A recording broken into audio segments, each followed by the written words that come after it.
prensa y cómo la diferenciamos de libertad de expresión. ¿Cuál es la diferencia entre ambas? Les empiezo con Iliana, por favor.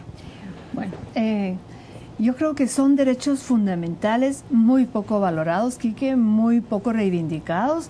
Yo siempre reclamo que en las plataformas reivindicativas del movimiento social nunca se incluye la demanda de este derecho de libertad de expresión, que es un derecho humano universal que corresponde a todas las personas. Su corolario es la libertad de prensa, que es una forma también de libertad de expresión. A través de esta, nosotros los periodistas tenemos el privilegio de ejercer profesionalmente la libertad de expresión, de canalizar todas las... Hoy justamente se celebra el Día Mundial de la Libertad de Prensa. O sea, ¿cómo le explicamos esto a la gente? Y bueno, yo quisiera decir que nosotros estamos realmente en una situación muy complicada en medio de dos países que son los que reportan el mayor número de periodistas asesinados en el mundo, digamos, en países que no están en guerra, correcto, que es Honduras y México. En Honduras, desde el 2010 a la fecha, más de 20 periodistas han sido asesinados. Estamos ahí a la vecindad de México, y estamos enfrentando a unos poderes paralelos que se han estado enquistando no solo en el Estado, sino en la misma sociedad. Y estoy hablando del crimen organizado y de la narcoactividad.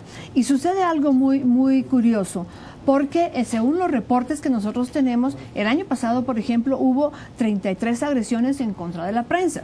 Sin embargo, la mayoría de agresiones no vienen del crimen organizado ni de la narcoactividad. Vinieron de otros actores vinculados a las autoridades, de las propias autoridades, los partidos políticos e incluso de la ciudadanía. Solo el 3% de agresiones son originadas por estos censores nuevos de la libertad de expresión. Porque lo que ha sucedido, y esa es una hipótesis que nosotros hemos estado construyendo, es que en Guatemala hay implantada la censura y la autocensura, especialmente en el área rural, porque los periodistas saben qué temas pueden decir y qué no, saben de quién pueden hablar y de quién no. Están conviviendo con la criminalidad, se sabe quién es el pollero, quién es el traficante, quién es el narco, pero eso no se puede hablar. Entonces, estamos en una situación muy delicada donde, y creo que esto también fue muy valioso el día de hoy, la presentación que hicimos en el Palacio junto con la UNESCO, y reconocemos mucho la voluntad del gobierno porque de acoger el plan de acción que ha propuesto la UNESCO y que ha sido asumido ya por Naciones Unidas para la protección de periodistas desde el Estado, porque ¿a quién le vamos a pedir la protección? Es el Estado el obligado a garantizarnos un ambiente idóneo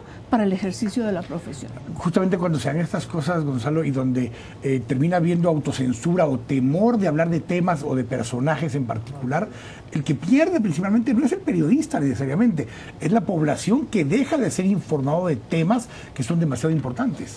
Yo creo que no debemos perder de perspectiva que cuando se ataca a un periodista, cuando se ataca a un medio de comunicación, cuando se asesina a un periodista o cuando se acosa y persigue a los periodistas judicialmente, lo que se busca precisamente es, uno, el silenciar o intimidar o crear esa autocensura de la que hablaba Iliana. Y si no para él, para cualquier otro que se atreviera. Y eso es lo que hemos visto, lo vimos en Guatemala. Hay que reconocer que en el periodo de la guerra, del conflicto armado interno nuestro, la prensa cayó en la autocensura y eso permitió que se dieran las violaciones a los derechos humanos. En los gobiernos ahora de izquierda está ocurriendo exactamente lo mismo. Y creo yo que valdría la pena ver que con lo que hemos estado conversando aquí es muy fácil detectar lo que instituciones como la Sociedad Interamericana de Prensa tenemos muy claro y muy definido, y es que hay en este momento dos grandes enemigos de la libertad de prensa. Por un lado, el narcotráfico y el crimen organizado, y por el otro, los gobiernos intolerantes, y eso lo podemos llevar a los gobiernos municipales o las autoridades locales. Bueno, los gobiernos, un caso con el alcalde de Antigua. Exactamente. Los gobiernos intolerantes y autoritarios que intentan también controlar la información. Curiosamente y desgraciadamente, el fin es el mismo: callar y afectar la libertad de expresión, pero también se afecta y principalmente el derecho de la población a recibir información, que era lo que mencionaba antes. Cuando vemos este ambiente, este entorno, la democracia en sí empieza a sufrir, porque empieza por mucha libertad, la ley que ahora hace que la información sea de acceso público, por mucho que hay ese tipo de normas y que permite que los periodistas busquen y tengan más acceso a la información, este tipo de coacciones, este tipo de presiones terminan generando esa autocensura de la que hablábamos, pero también termina generando medios de comunicación alternativos, propios de las mismas instituciones, de las unidades de gobierno, radios comunitarias, gente que empieza a comunicar y a trasladar información con sesgos particulares, con agendas propias, que no son medios formales, son formas de transmitir información. ¿Cómo se compite con eso? ¿Cómo se puede trabajar con ese ambiente? Yo creo que en primer lugar hay que mantener a la prensa independiente de la manera más fortalecida y más vibrante posible, pero creo que ahora hay otro factor.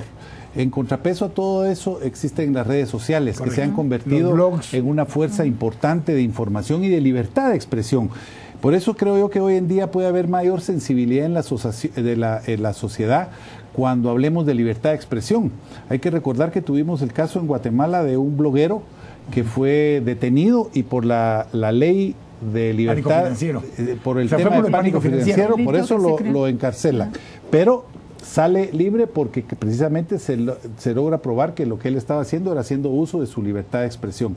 Así que esos temas son muy sensibles, es ya no el futuro de la información y de la libre expresión, sino el presente. Y creo que eso crea un contrapeso. Los gobiernos están trabajando mucho en tener sus propios medios de comunicación, como una forma de controlar la información. Hay que recordar aquel viejo dicho que dice que quien tiene la información tiene el poder. Los gobiernos, sobre todo esos autoritarios que mencionaba anteriormente, quieren controlar la información. Y la prensa lo que hace es la democratiza, porque la pone al alcance de cualquiera.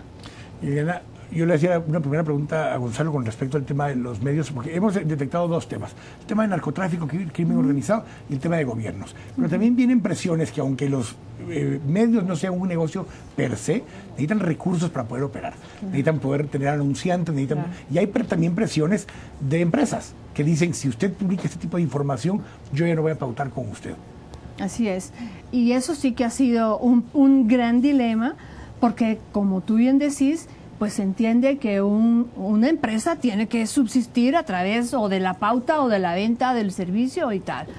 Pero sí ha sido una realidad que ha habido en muchos casos una censura que viene de la publicidad impuesta a los medios. Uno ve en muchos de los medios aquí en Guatemala que difícilmente mencionan una marca o un lugar o un nombre de un lugar si hubo un asalto a un banco, si hubo un crimen en un lugar.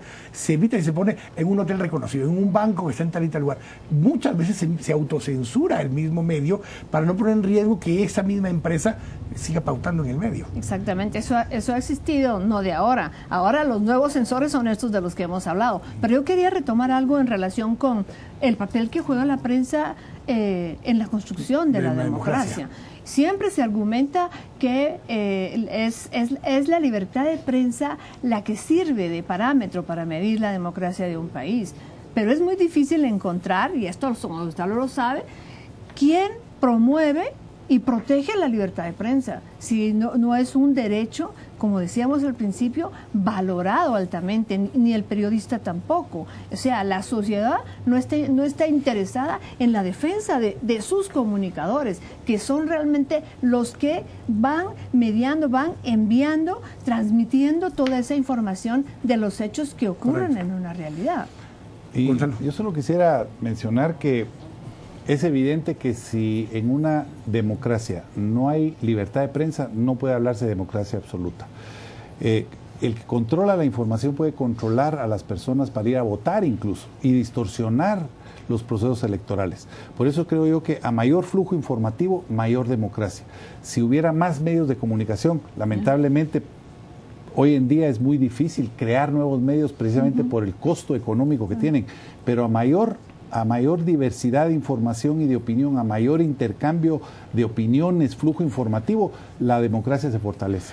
Yo planteo siempre que la libertad tiene un hermano siamés, que es la responsabilidad.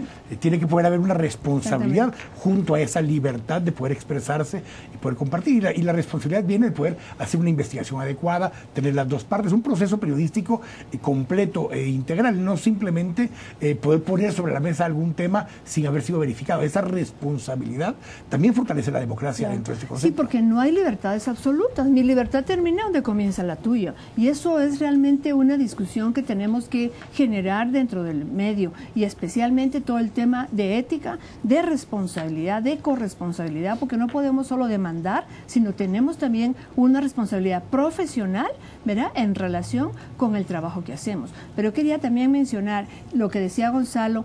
El año pasado, Reporteros Sin Fronteras, en el listado que ellos trabajan en relación con el estado de situación de libertad de prensa y de libertad de expresión en los países, Guatemala descendió 20 lugares, ¿verdad? Estamos en el lugar 79, ¿verdad? Y debido a esa falta de pluralismo, a la censura que existe y el clima de violencia y de inseguridad en el que tenemos que ejercer nosotros nuestra función. Te agradezco mucho, Elena.